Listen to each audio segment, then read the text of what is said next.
Hi, everybody, and welcome to our special episode of CultureCast. This is the bi-weekly podcast about what makes us us, and it's presented to you by the eXp Diversity, Equity, and Inclusion team. I'm Cody Gilkison, your Senior Manager of Diversity, Equity, and Inclusion, and I'm joined today by Jennifer Wilson, the St. Louis Power Girls Coordinator and a massively successful eXp Realtor, and Erin Holman, the Director of our eXp Center of Excellence. Today, our episode is about the wage gap. This is in honor of a couple of celebrations that we've got going on here in August. This is in honor of National Black Women's Equal Pay Day and Single Working Women's Day. And I'd just like to say welcome. Jennifer, do you want to tell us a little bit about yourself? Hi, I'm Jennifer Wilson. I am coming to you from St. Louis, Missouri. I am the local coordinator for St. Louis Power Girls and a realtor here. That's great. Erin? Hi, I'm Erin Holman, and I work in brokerage operations. I am one of the Center of Excellence directors, and the current states that I oversee is Alaska, Oregon, and Washington. Woo! The big ones. Alaska's huge. It's huge. Oh, so let's jump right in. We had a great conversation in our prep call. I'm just trying to recapture some of that magic. Jennifer, in our prep call, I loved what you had to say about how eXp has a collaborative environment as opposed to a competitive environment when it comes to success for our agents. How do you see this collaborative culture impacting a woman, particularly a woman of color, navigating their career at eXp? The way that I see it impacting is the fact that information is shared and you are not necessarily viewed as competition, but as another agent. And that's what I like about the environment. The atmosphere is set to win, and it creates a win-win instead of a win-lose. So this collaborating or sharing really, in my experience and based on my past experiences, finding or taking a class and being fully equipped to execute and not trying to still figure something out really makes a difference. It has made a big difference. Yeah, I love that. I love that. Erin, you got anything to add about the collaborative experience of working with women at eXp? My goodness, there's so many powerful women at eXp, both with our agents, our amazing agents, as well as on staff. And when I was hired, my leader, who is a woman, told me, this job is going to be about lifting others. Are you ready to do that? Are you ready to lift? And so that has been my experience, lifting up others and being lifted myself in this environment. Also, to what Jennifer said, I think that in other real estate brokerages, there is a competitive environment, and also kind of realtors are known as like lone wolves. Like I know what I know, but that's my secret special sauce, and I'm not going to share my special sauce with you, because if I share it with you, then there's less for me.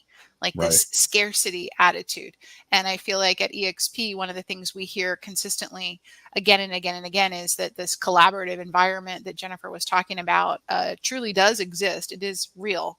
And the agents benefit from that because we have multiple layers of support. We have our mentors, we have our sponsors, we have our team leaders, we have our staff. And so, yeah, I Yeah, I agree. love that. And do you think that a part of that is about how we're operating at such a massive scale geographically? So you don't feel so intimidated by sharing your knowledge with someone who's in another state from you because they're not going to steal your leads, right? I think that plays a little bit into it. I also want to call out part of that collaborative culture is our One EXP resource groups.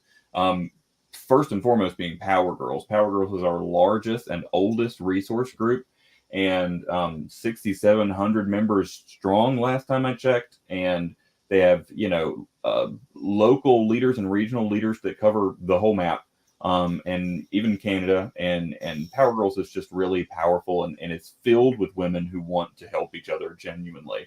And beyond Power Girls, our other resources, I mean, what's more intersectional than identity as a woman? There are women leading every one of our resource groups, right? So these are the kind of people that I've leaned on to help me with my career success. I never would have gotten here without women like Fee Gentry and Jessica Nieto, who were there to help me and groom me and pull me up by my own bootstraps. You know what I mean? They gave me that power to embrace the good in me to do what we've done with the diversity, equity, and inclusion team. So I owe everything I've got to women. I think everybody can say that because everybody has a mother, but professionally, I owe everything I've got to women. Erin, we talked a little bit about how women explore the career space differently, like how they tend to be more loyal to a company than a man would, or less likely to counteroffer when it comes to salary. Can we talk a little bit more about that? Sure.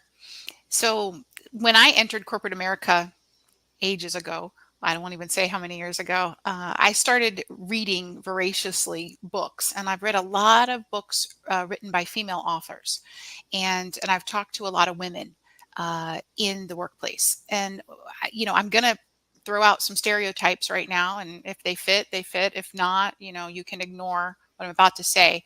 But based on what I've learned, I think sometimes women, number one, are perceived. I know we're going to talk about that in a second, how women can be perceived in the workplace a little bit, but women also need to perhaps approach work a little differently and be a little bolder.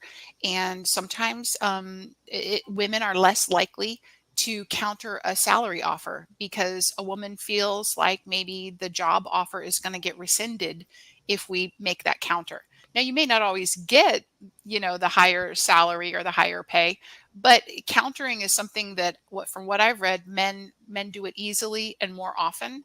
Women hesitate to do it because they feel like they could lose the job opportunity, so they don't even try. And that's right out of the gate. You're missing out on it. Also, when it comes to getting promoted or moving jobs, millennials right now are moving jobs about every 2.5 years. But I'm not a millennial. And in my day, women were kind of stereotyped as marrying their jobs and being extremely loyal to their job and not looking. And well, when you're not looking and you're not moving either from role to role or from company to company, making that company jump, you're going to get the average annual pay increases, which are good at eXp. They're good, but they're not the same as what you'd get from changing a job, getting promoted, or jumping to another company. Whereas men are more known to think of it like as playing for a team. Think of like a professional sports team. A football player who gets drafted from the Miami Dolphins to the San Francisco Giants today. I'm not a football fan, but a man who, is more comfortable just like, okay, well, I was playing for the Dolphins yesterday. I'm playing for the Giants today. It is what it is. Hi, I'm here. I'm here to play. Whereas women would feel a little disloyal even looking to move, and that holds us back in terms of making those regular jumps in our salary that possibly our male counterparts are making. Yeah, I would completely agree with all of those things, and I think as a gay guy, I sort of feel a lot of that stuff too. Like when I have to make a counteroffer, I seriously consider buying myself a pack of Depends before I do it. You know what I mean? Like that's something that it makes me very comfortable to do that. It's just something that that fear of them, quite frankly, picking a straight cisgender man over me, exists every time. Like they could get somebody for cheaper who's anyway. I think when we talk about women in the workplace, they get unfortunately labeled in the way that they're viewed, and we talk about this in my context and connotation DEI training about the word bossy, right? Where a woman who takes charge of her own career is seen as bossy or crazy or going beyond her means, or I'd even go so far as a word we use in the South that I hate called uppity. That word makes my skin crawl because I heard it so much when I was a kid. But it's this sort of thought that you're going beyond what I think is your means, right? it's just misogyny wrapped up in another word.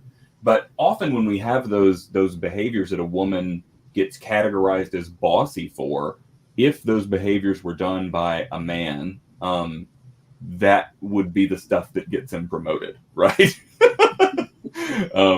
So there's this sort of stigmatized existence that women have to exist in the workplace, and that's an everyday struggle. Jennifer, you got anything you want to add about this, the way that women navigate career spaces differently? Well, my thought is going back to the Power Girls and being able to stand up and take our place and get into production.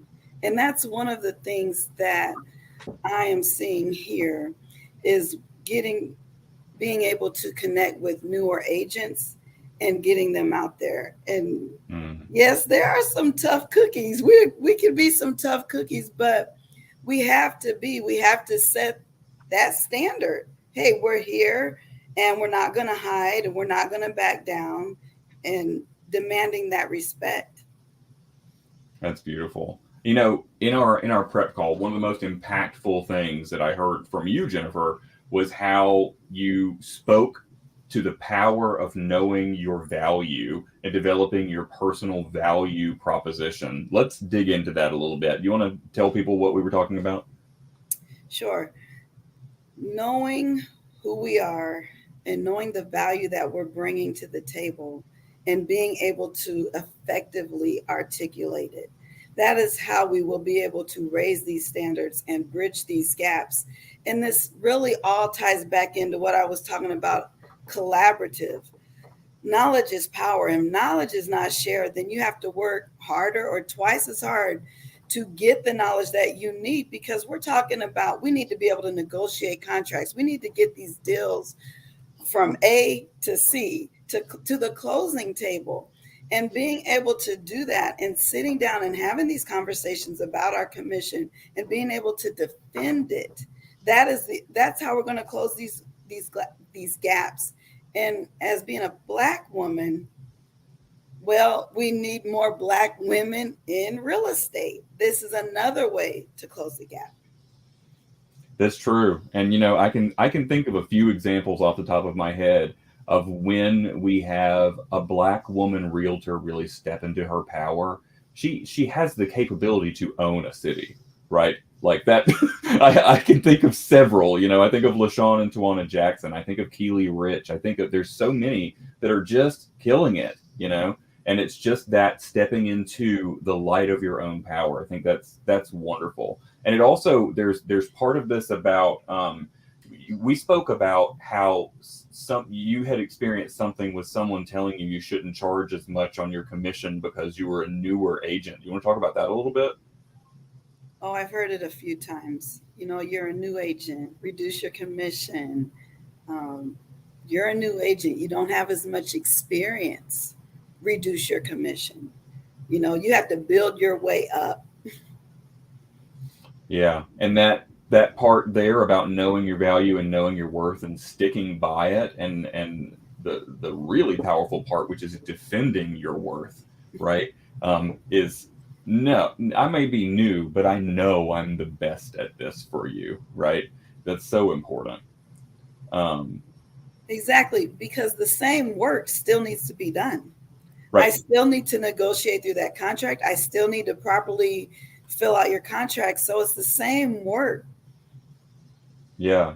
And you said in our prior call something that stuck with me. If you feel inferior, that's a problem from the start, right? That speaks to how you get up in the morning, you look yourself in the mirror, you speak your positive affirmations, and you step into your power, right? I'm not less than, right? I am the best at what I do, and you got to recognize your superpower, right? Exactly. You have Beautiful. to believe in yourself. If you don't believe in yourself, who will? That's it. It reminds me of one of my favorite things that gets said that I hear a lot because I binge watch the show often on RuPaul's Drag Race. RuPaul often says, if you can't love yourself, how in the hell are you going to love somebody else? There it is, right? Right. Erin, I want to ask you, what are some of the pitfalls that women face in our industry that we should be aware of? Oh my goodness, so many pitfalls. But I think going back to what Jennifer said and what you just said, when you're a real estate salesperson, even though the majority of realtors are females, um, it's a headspace. It's a mental headspace game every day as a salesperson. And I don't care what gender you are or what race you are. Every day, a salesperson has to face rejection, rejection upon rejection upon rejection. We always say, how many no's does it take to get to a yes? But what I think that everybody who's out there, who's a coach or who's a mentor or who's a leader of others, inspiring others, needs to realize that you everybody has to elevate their headspace every day through things like, Cody, what you said, affirmations, or positive self-talk, just getting yourself back out there. There are, though, some of us who have an extra barrier that we have to, in that headspace, in that dialogue that's running in our brain. We have other life experiences that have beaten us down. And I have a female realtor broker friend who was fired by her buyers because she was pregnant. And her buyers felt that she shouldn't be out there on her feet that much. So they said, you know what, we're going to find another agent. That hurt her at a level that was like super deep. And she's never fully gotten over it. And that rings back in her headspace all the time.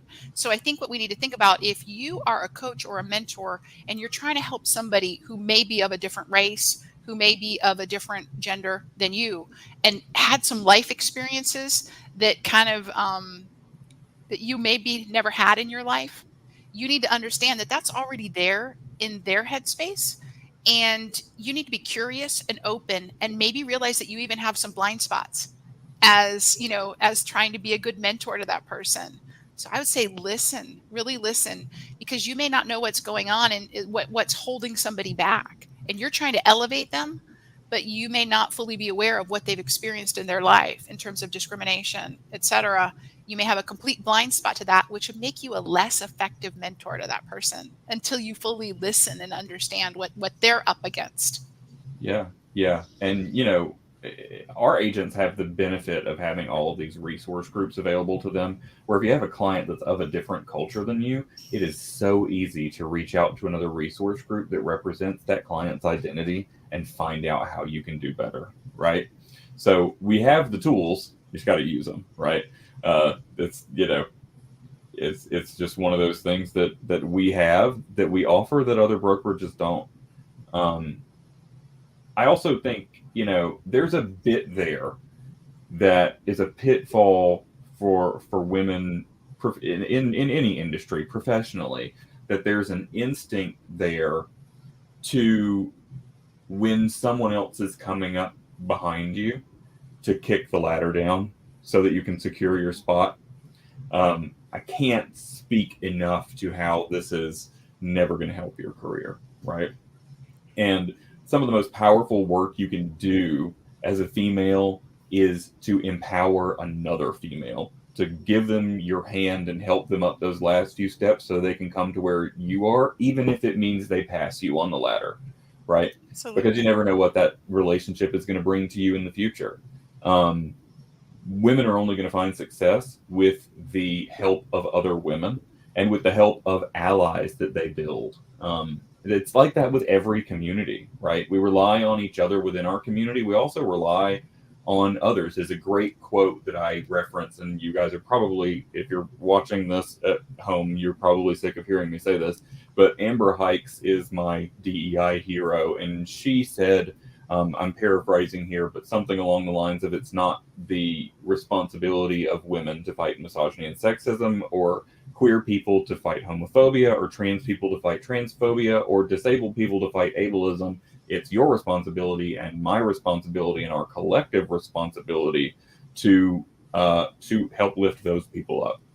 It's about weaponizing your privilege and using what you've got to help somebody who has less up to your level. That's the broad mission of DEI, period.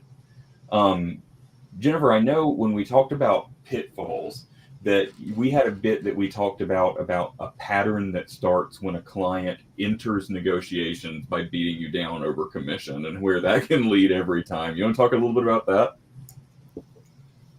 Um, so, I think I was sharing about, um, I named my fee, which was a flat fee, and well, can you reduce it? No, I can't. At some point, we have to once again defend and set these standards that you are not, I cannot reduce my fee to appease you. And this is all across the board, no matter who we're dealing with. That goes back to being able to articulate our worth and our value and being able to bring our value proposition, because it really matters when people start. And even in the market that we're in, I'm noticing, oh, I'm not going to pay any more than this in a brokerage fee. Right. So we have to be ready to defend and effectively communicate our worth. Yeah. And for the sake of your mental health as a realtor, there's also, that's a lesson to be learned for those who haven't learned it already. If a client comes in and beats you down over commission at the beginning, it always gets worse after that for you, right? So that's the hallmark telltale sign at the beginning of a transaction that things aren't going to get better with this client, right?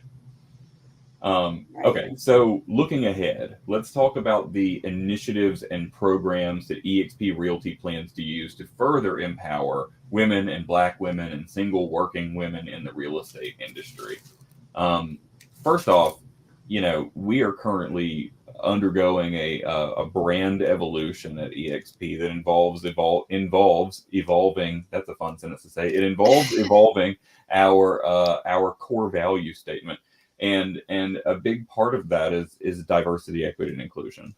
And something that we currently aren't doing that we're going to be doing is measuring the diversity of our leadership team, and how the company, we're really doubling down on these efforts to make sure that these are measurable, and that we're setting goals, that we're reaching those goals, so that in the future we will see more diversity at the top of eXp Realty.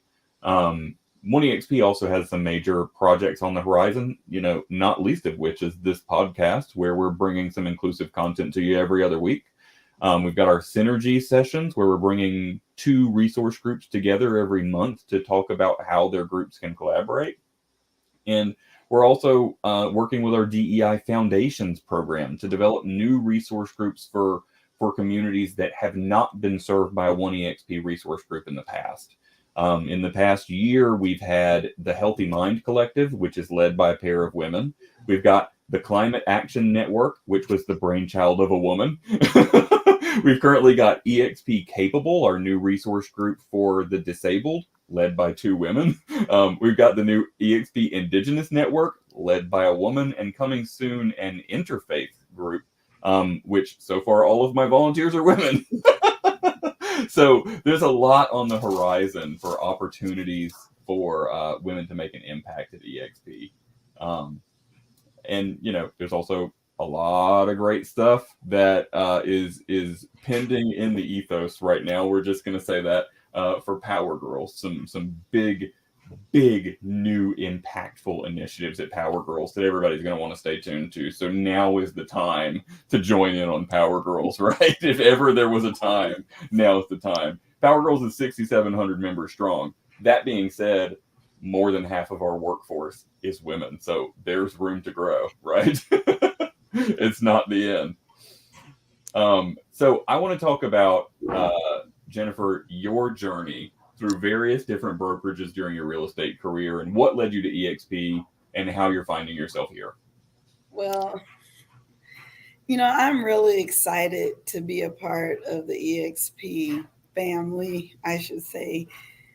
I always consider, well, my first brokerage, I was not very involved in at all. I really got into this business not knowing exactly what I was getting into. And it took a little while for me to find my grounding. And so I've been at some large brokerages, I've been at some small ones, and it seemed like every time I was either referred by this person or I had this motive, I felt like I needed something else to explore, and I was kind of chasing after something. Like, who's going to help me? Who's going to be there for me? Who's going to help me get to where I need to be? And I did make a difficult decision to come to eXp because I had made a couple of changes that year. At the end of the day, we're all one race, and that's the human race. And we have to make decisions that fit us best because we're all different. We all come into real estate with different backgrounds, different personalities. So there's different things that we may need. And I've been happy and blessed since I made the decision to come to eXp. And one is the fact that I can connect with other agents that look like me or other women or whoever. I have colleagues that are men and women because we're here to help each other grow. And I always had a heart early on to help other agents. And so it's really been a positive experience here. And because of the collaboration and now being a part of eXp Power Girls has really helped to open doors, not just the physical doors that we open, but open doors of opportunity. See, I was the kind of person going back and saying, hey, oh, you're about to fall down. Let's go pick you up. But if I'm going to bring you, I need to be bringing you to a safe space. I need to be bringing you to a place where you can learn, where you can grow, not a place you feel you need to leave, not a place you feel like you can't get what you need. What did I just bring you to? So being able to say, hey, once you experience this, you'll know exactly what I'm talking about. But there's something here at eXp. And I just love the collaborative, and the atmosphere is so set to win. It makes all the difference. You know, this is going to be an Easter egg in the future, but I think that word win is going to carry some real power at One EXP relatively soon. That so next month you'll be looking back on this and be like, did I create that with my words?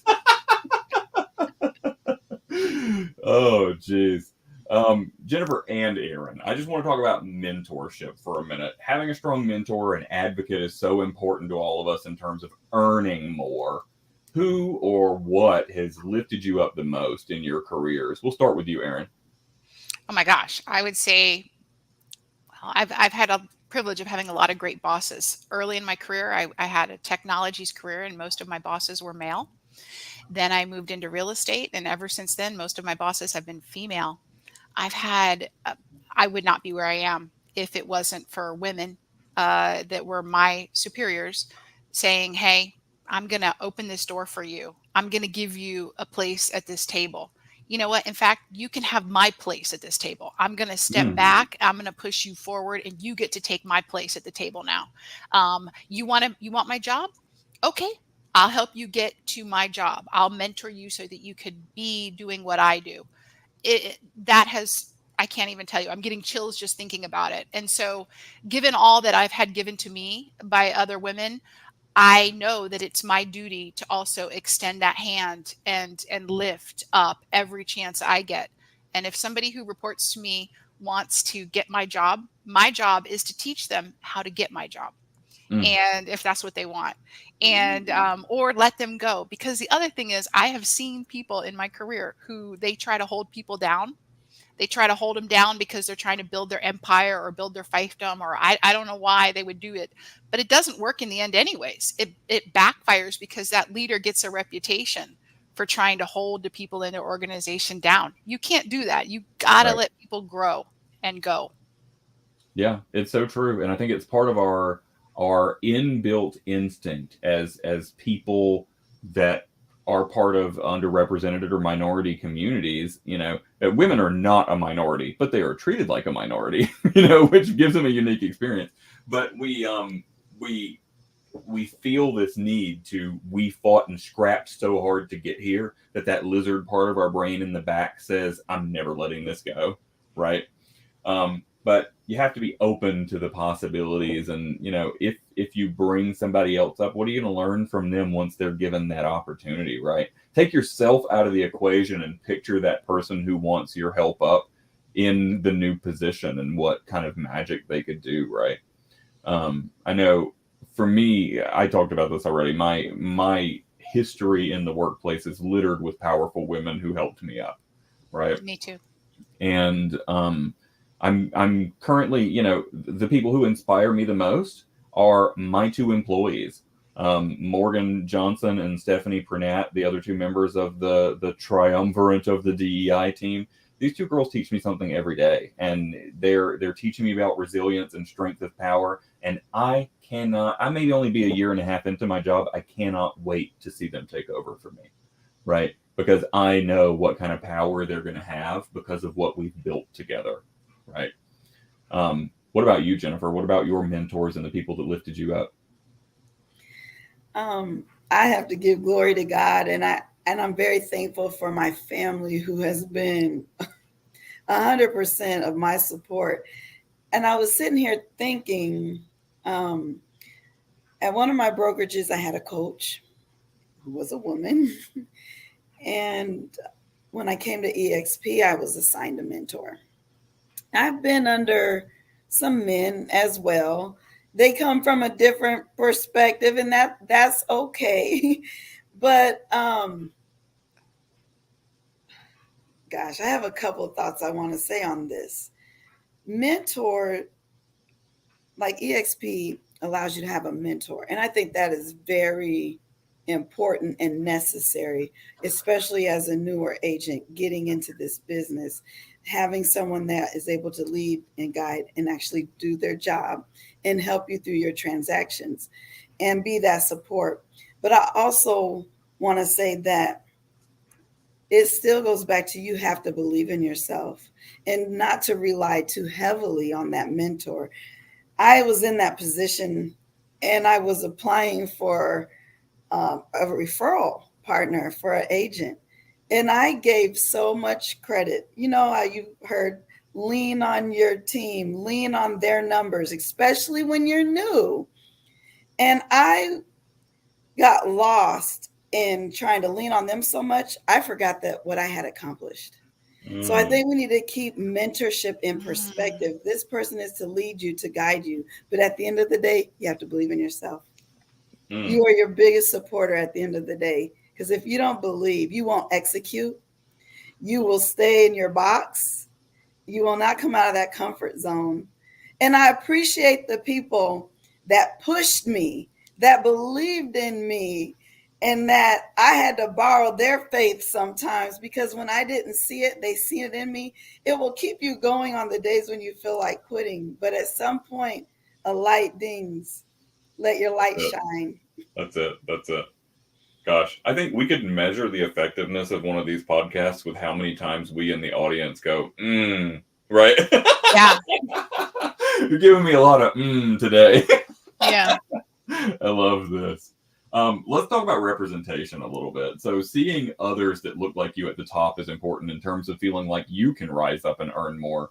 How do you guys think that eXp is doing in terms of advertising for the company or large events like eXpCon? Do you see featured icons, panelists, executives that are women or women of color enough? Well, I think I mentioned that I'd like to see a little more, but I do know that it's there and that it's coming, because that is important to me. That I think it's important, especially as a woman of color, and the struggle that it has been for people of color to be in this industry initially. So when I see people that look like me, I see it a little differently because I know the struggles, and I respect that and I appreciate that. And there were times when I felt like quitting, but a person like me encouraged me, and it meant more. And I will receive information from whoever comes my way that is saying something that I need to hear, but I just appreciate it in those moments. It was like, keep going. You got this. You can do this. You can overcome whatever obstacles or challenges you may be facing, even if people are trying to be discriminatory against you. You don't have to accept that. You don't have to say, okay, that's the standard. I'm just going to stop because of this person, this one person that may be presenting that type of energy. It's just very empowering. And I appreciate that about EXP, that we are able to see that and that it's something that EXP is concerned about as well. Yeah, yeah. It's going to be a big point driving us forward is to be able to measure the diversity at the top of the house. And, it's a tough one for me because I know as a queer person looking at the top of the house, that's not something that's super visible. You know what I mean? I do know for a fact that sitting at the top of the house across all levels at EXP are an all you can eat buffet of allies, right? But it would be important for me to see somebody like me that's out and proud and wears it on his sleeve. Would be really important because it's not often that I see that in the industry. And the wage gap does exist for queer people. I do want to mention a little bit too about the wage gap and a little bit on stats on that. So when we look at the wage gap, we're talking about the difference between a white cisgender heterosexual man and anybody else that doesn't fit into those categories. With that, in the United States of America, the three groups of people who are farthest in the distance of the wage gap, at the bottom is transgender Black women. Second to last is cisgender straight Black women, and then third is non-binary Black people. Right? To think about with the way the country feels all of the different queer identities, that still sitting at second to last is a straight cisgender Black woman is wild. We have a long way to go, right? When we think about representation and leadership, I mean, yes, we recognize there's not a lot of queer Black people in leadership. Yes, we realize there's not a lot of non-binary Black people in leadership. But to sandwich between them cisgender straight Black women, that's a gigantic demographic that is being mistreated in the workforce. Period, full stop, right? So we have a lot of work to do, and I'm happy to say EXP is committed to doing more about it, right? I want to talk, let's go back to coaching and mentoring and even like broker support, okay? How do you filter good advice from bad advice? And are there pieces of advice that you may have gotten that the advice just included some bias? I'm going to throw that to Jennifer first. Well, yes, I have experienced receiving some unethical advice. I'm glad that I got out of that situation and was able to be told that that is not the way, that is not the correct way to do business. I know one of them that we discussed had to do with the commission and lowering the commission, but I'm also not wanting to be put in a position of being manipulative or being coached by someone who's trying to push an agenda and maybe have me work against people and not for them. So it is very important to know and question people that you are going to look up to and make sure that their values match your that their values match my values. Otherwise, this is not a good fit for me. Right. And that experience taught me that. Okay, you think you asked every question you needed to ask, and then you forget a key one. So being in a position of real estate is already rough. It's already a tough business. We need to be trained properly. And this goes back to information being shared and you're not being viewed as competition. So I'm not going to tell you everything, or I'm going to withhold this information because I don't think you're ready for it. I'm going to withhold this information because if I tell you, then you're going to become my competition. Yeah. Yeah, that's huge. How about you, Aaron? How do you filter the good advice from the bad advice? You ever gotten any advice that felt biased? I think for sure. I think we've all gotten advice where we've later sat there and kind of scratched our head, like, where were they coming from? Did they really have my best interest at heart, or was there some agenda, like what Jennifer said? And it's uh, one thing that eXp is very pro is getting that extra designation, getting that extra certification, getting that extra qualification or license. You know, invest in yourself, right? And go and we offer a ton here, but we encourage people like through the C2EX and all that stuff to level up. Yep. And Jennifer and I were talking like before this. I think Jennifer, you had an experience where somebody had told you like, don't do it or don't go for it or whatever. And Thank you for yeah. reminding me. Yeah. Yeah, that is a key. Oh, don't worry about getting any designations. And I think I mentioned that I was actually at a brokerage that actually rewarded you for getting designations, for getting your broker's license. And then to be told, well, don't worry about it by someone else, just kind of put that on the back burner. And I did that until I had another experience and that I thought was very empowering. And I said, I'm going for it. I'm going for these designations. I'm going to go as high as I can. I want to be involved. I want to be active in my Realtors Association. I want to be active in this community. Yes. And yes. That's what I like about eXp. You don't have to fit a box.